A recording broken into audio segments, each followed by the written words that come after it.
have sufficient money, and when the people that loves you the most are happy from the decisions that you're taking, they're not gonna be super happy, but they're actually be satisfied that Supportive, yeah. probably not so supportive for a lot of people, but they are satisfied that you are capable of making good, Like a safety net. yeah, You're basically talking about a safety net. exactly.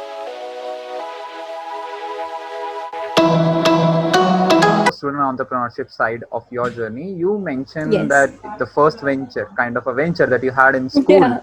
right, was doing homeworks, was doing some sort of assignments, some sort of selling stuff to them, like of pop stars or like Yeah. all of that stuff. But after coming to Yeah, the UAE, serious one. yeah, after coming to UAE, like what was your first job? Like, Okay, after coming to UAE, the first official job, before coming to UAE also I did a job back in Mumbai. okay, I'm originally from Mumbai, right? okay, So I did a job as a personal assistant to a celebrity life coach. okay, So I learned a lot of stuff on that job, okay. and What it's is the like biggest learning? entrepreneurship. Okay, okay, Learning the yeah, business itself. The concept of entrepreneurship was introduced to me at my first job back in Mumbai itself. So I learned a lot of things over celebrity there. coach you mentioned. Yeah, life coach. Okay, So it's like, so a lot of celebrity and elite people and all of that. So life coaching was a very new concept. It was about 6 years back.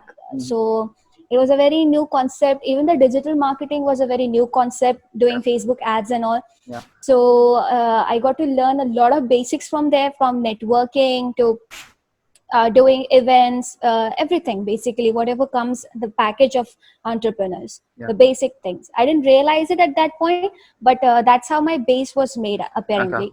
So I learned a Then lot the in my next first job. job, and next I came to UAE. The 2 years of little bit of hustling here and there, some designing, some this and that. Proper job I took up into administration at school. So that taught me the normal 9 to 5 grind that we hamster on Mm-hmm. the wheel thing. Yes, So let's see, it may be bad for some people later on, but I think it's a very good foundation. You yes, learn to become responsible, you discipline. learn to become disciplined more Yes, in life. You yes, follow a schedule, you yes, wake up even if you don't want to, you yes, go to a place you don't want to go, you yes, speak to people you don't even like. And these yes, are the things that are essential later on when you're doing your own business. exactly. It's not going to be all sunflowers and rainbows and Yes, cupcakes yes, when you start your own business for as well. sure, for It's sure. going to be worse than that. It's going to be worse than most of your jobs that you don't like. Yes, You get treated badly by some clients yes, sometimes, yes. or sometimes they're very kind. You meet a lot of good people, Mm-hmm. but that one bad person can ruin your whole week as well. Yes, So doing a job, a full time, definitely makes you a better person, better professional. yes. It gives you a lot of qualities that are really helpful for like the rest of your life. So my So, first job was into school administration, mhm. and then came in, the entrepreneur kira Okay, again. okay. So like the 2 years of my degree, everything was going stable, like completely stable. I had Mm-hmm. my focus on like I want to finish my degree, because that's how the family I came from. You Yes, do your degree, you take up your job, you get promotions and all that stuff. yes. Entrepreneurship or doing my own business was still not in my mind, although I was hustling a bit. Mm-hmm. So it happened around 2018. Like I started college in September 2016. Mm-hmm. So 2018, I got into contact with another friend through my mom. Actually, they were Mm-hmm. family friends, Mm-hmm. and this girl, she was also clueless. She was born. She's Pakistani, but she was Mm-hmm. born and raised in UAE, Mm-hmm. and then they shifted to Malaysia for a while, Mm-hmm. and then like she came back. So there was a lot of unsettlement in her life, so she could not take up her degree. She was like a year or 2 years older than me, Mm-hmm. but she had still not got into a college yet. Mm-hmm. She was still figuring her things out, and it's just we connected and we started talking about the college stuff and all, and I learned a lot of things from her. The problems of expat kids basically. I Mm-hmm. was an outsider as a student as well. Mm-hmm. I came into the picture very late, Yep. but she being born and raised here and all, I got to know about a lot of struggles that aspect kids go through. Mm-hmm. The real picture, the one I keep talking about, Yeah. getting to know it from the student themselves. Yes. So I got to talking, and then I did some research. I have this, thing of research a lot. I research Yes. things a lot. For So sure. I did some research. I went to the official ministry site of UAE and I checked for the number of students that are in UAE. Mm-hmm. Now, I first thing I checked was how many students pass out the grade 12, not Mm-hmm. just the CBSE, but British, IB, whatever board it It's the is. same everywhere. Like, So I checked out the number of students that pass out every year mm-hmm. from the grade 12. Mm-hmm. Let's say the year that after which that you go to college. Mm-hmm. So I checked out, and it was it was almost touching 500,000 students every year. Okay, Mm-hmm. nearly 500,000 students in UAE, Mm-hmm. they pass the Mm-hmm. grade 12 examinations Yes. every year. Then I checked out the number of admissions in college, like the Mm-hmm. students those who have taken admissions in the colleges in UAE, Yeah. and it came down to nearly 60,000. Okay. Mm-hmm. So, see, grade 12, you pass your exam and Mm-hmm. college admission. It's like 2 months gap. Yeah. That's all it is. Yeah. So, till here, nearly 500,000 students passed from their grade 12 exams, but the That's admission in college 60,000. is down to 60,000. Yeah. And that was a dramatic number for me Mm-hmm. because it's a huge number.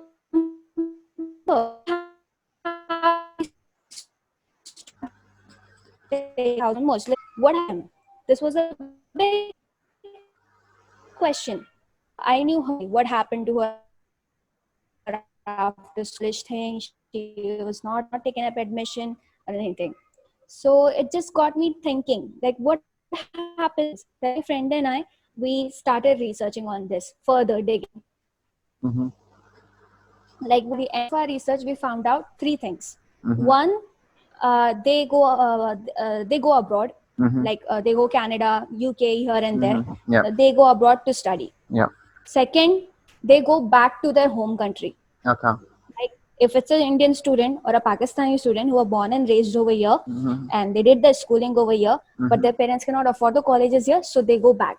Mm-hmm. Maximum thing happens for Indian students. Mm-hmm. Maximum. Mm-hmm. Like nearly 80% of the Indian students, those who study their schooling over here, Because they go of back to the India. because of the money. Because of the money, and education is better in India as well. Yeah. Because it is reputed that Indian Yes. education is better. Engineering. So parents, they just send their kids back to their home countries. In the case of Pakistani students or Bangladeshi students or other countries other than India, the worst thing, they drop out. They plain up drop out.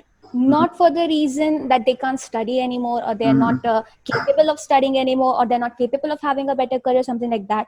Just for something as simple as that they could not fund their own, the parents could not afford, but they could not fund their own education as well. Just for something as simple as that. That means 14 years of your schooling, and you did not learn one skill that could help you fund your own education. Yes. Makes Now sense. that was the saddest part. Yes. So these three things that we found out by the end of our research, that students are leaving the country, they are going abroad. That's fine. They can afford it, they can do it. That's okay. Yeah. But also I have a reason for that as well. Then second is that they go back to the home countries. Now imagine the scenario, their home countries where their parents have left. The parents don't live over there. Okay, the parents have left the country. This child who was born and raised here. Okay, for UAE, see, if you're born in US, you're born somewhere else, you get the nationality. Yes. You are the citizen, you get the perks of all the government facilities as well. But in UAE, you don't become citizen. You are a resident, and by end of your job, by end of your business, you have to go back to your home country. Okay. That's one of the drawbacks. Okay. So now imagine this kid who was born here and who is raised over here. For him or her, this place is home. This is their country. This is what they feel like home. They don't know any other place than that. There are a lot of psychological problems like That's they a go lot through. of psychological problem. Yes. Exactly. They don't fit in the crowd. Yes. They are, just the honking in India is going to drive anyone mad. Yes. Like I'm thinking 1,000 times before coming, because it's been 5 years I have not come to India. Yeah. And I'm thinking still, like, is it a good idea to go and settle up? It's going to take a lot of time and a lot of, taking in. And it's kind of a depressing for a kid who was born and raised over here. Yeah. And the worst part is that for the parent who has left the country, how do they feel about sending their child back there? Mm-hmm. Now in India, at least we are doing much better. Indian still are doing well, but there are other countries, that's the Philippines or somewhere, the African countries, for example. I don't want to go there. I want to talk Yeah. about like this is these are all the Yes. problems that a student face. Doesn't matter it's in UAE or somewhere else. The But especially with the Middle East, it's because you don't need to become nationals over here, and Yeah, the thing that's a is very problem. expensive for the expat. That's a So these problem. were the issues we found out. So we tried to solve this. Then now the question was, you have to solve this. You found out this You problem, found and a problem and then you try to solve it. we That's had what to solve it. entrepreneurship Kira like did into you. Exactly. Okay. So we started I want to talk connecting about with, a little bit yeah, about the VA thing, if it's fine, because that's something that I feel someone can most probably do. If virtual assistants. Yeah, It's one of the side hustles that you start with, to be honest. It's like you sign up on freelancer over here and there, all the portals that where you can yeah, freelance with. You can create your own portfolio, yes, and to start with the portfolio you need to do some of the free work so that mm-hmm. you can show it on your profile that you have Yes, done it. So yes, initially you just now, like, LinkedIn is really really popular. Like back then when I was doing it, I wasn't even on LinkedIn. So you just have to start, you have to start talking to people, you have to start talking to grown-ups basically, yes, and do the work for them, yes, do things for them, learn things. It can yes. be something as simple as data entry, it can be There could be designing a some lot of stuff. things. Could be a So lot of. basically being a VA is same as freelancing, Mm, is the same as that. mm, VA and a freelancer is the same thing. yeah. So that's all about it. List out your skills, okay? Advertise them. Mm-hmm. Use different portals wherever you can. LinkedIn, Yes, Freelancer, yes, Upwork, or yes. Fiverr, whatever it is. Mm-hmm. Advertise them. If Mm-hmm. you're not getting work or something, you Mm-hmm. won't get work initially. You Yes, volunteer, yes. volunteers to some people. Get a. Mostly the coaches, Mm-hmm. the keynote speakers, mentors, and all of these people, the people, those who are individual, not an organization. Mm-hmm. So all of these individual entities, professional people, Mm-hmm. they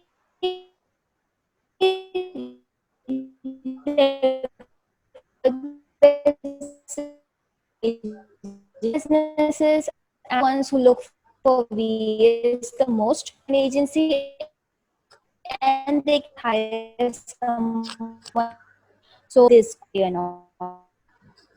So that's how you interact with them, offer your service for free. Like, I'm trying, you can be open, you can tell them that I'm doing this, Yeah. and you can tell them that So, this is what I'm doing. you are a student entrepreneur and you are also a dropout now. Like you're gonna be a dropout or you're already a dropout. Yes, You have decided, right? I am now. Yeah.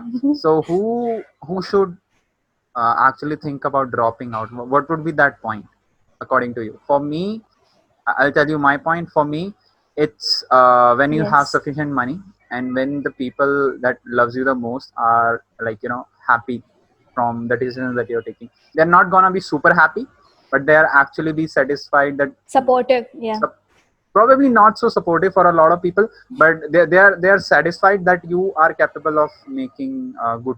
Like a safety net. Yeah, Basically talking about a safety net, because exactly. even the people who love you, the family, Yeah. immediate ones, Yes. obviously it's a big decision, Yeah. and they just ensure you have a plan before joining your government job. Yes. So idea, I mean, when I took my first job back in India, I learned more over there than I was learning in my degree. And it just felt like, what am I doing? I'm just Mm. coming here, this class, notes, just slides are happening. The most important thing is that when you start earning, you start calculating Mhm. your money. It's like my money is Yes. being wasted. That was one of the major Yes. things that kept nagging me a lot.